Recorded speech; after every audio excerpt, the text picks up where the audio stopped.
CBS News analyst Jill Schlesinger is here. Can you help us, sister, with that? You know, a lot going on out there, but the main thing we all know is in 3 weeks, it's time to file our taxes. Yeah, it is. And we'll be back to do, like, for the super procrastinators, I promise we'll do a segment. But for right now, just note, file electronically, choose your direct deposit, please. Make sure all your numbers jibe. And there's some resources that people don't use. You have a free file system through the IRS, software and filing, if you make less than $73,000. There is actually great resources for older people, tax counseling for the elderly. The Volunteer Income Tax Association is a service for folks who make less than $58,000.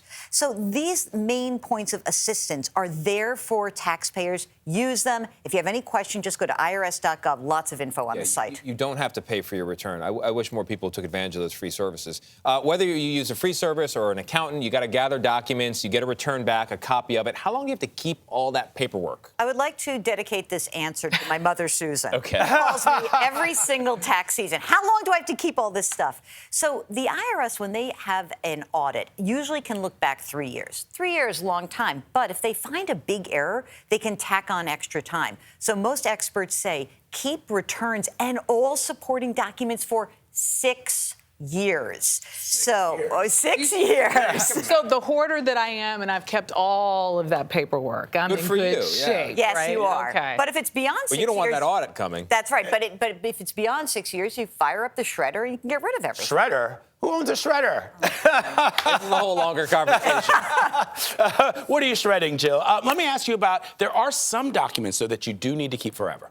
Absolutely. So birth and death certificates, Social Security cards. I found that out the hard way. How so? Getting married. You need your birth certificate. Exactly. And mine was like from the 60s. I had to get like a, it was a big deal. Yeah, so Social Security cards and, marriage licenses and divorce decrees. Also, military paperwork, especially for folks who want to make sure their families have military burials. Sometimes you need evidence of that. But that's a given, though, Vlad. I don't know where you're thinking you shouldn't keep that stuff. Well, I mean, I'm sure my mom had it somewhere. Okay, all right. Next question. A lot of people, focusing on the viewer again, a lot of people have a goal of paying down debt, right? And, the question is always simple. How do you do that? Well, it takes money to do that. If you've got limited funds, how do you allocate it to pay that debt down? You want to scour what you are spending right now, which people hate. I'm not saying you should be on a budget, Michelle.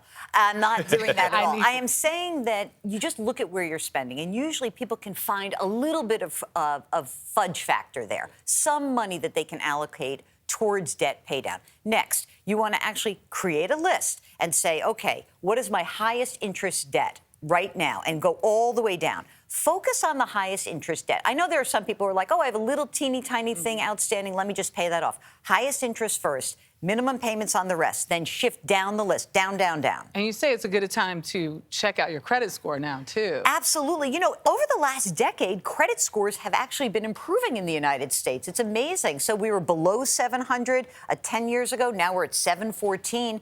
What I think is important is that a lot of people throughout the pandemic paid down a lot of debt.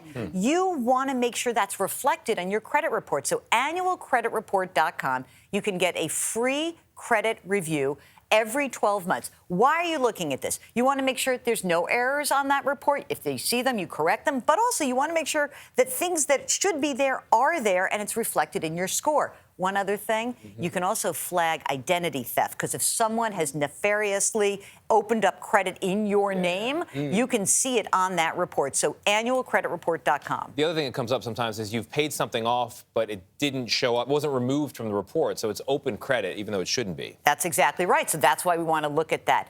And just one other word about shredding documents, because I know we were joking about this before we came on the air. It's that there are services that will come to your house and do like a massive shredding. It's a great time to do that. Right in front of you? Right in front of you. And please, bank statements and account statements, you can keep them for a year. But if you have a family where you think you're going to be applying for Medicaid, like you think you might need that, there are a lot of states that require 5 years of investment and bank statements. So be careful before you go too crazy with your shredding. And if you want to save money, you use the yard guy with the leaves, and he can do the paper and the leaves at the same time. My goodness. Just throw it all in. I mean, you've got it all Not good figured for the out. environment. It's all spring cleaning. Also good for your budget. Exactly.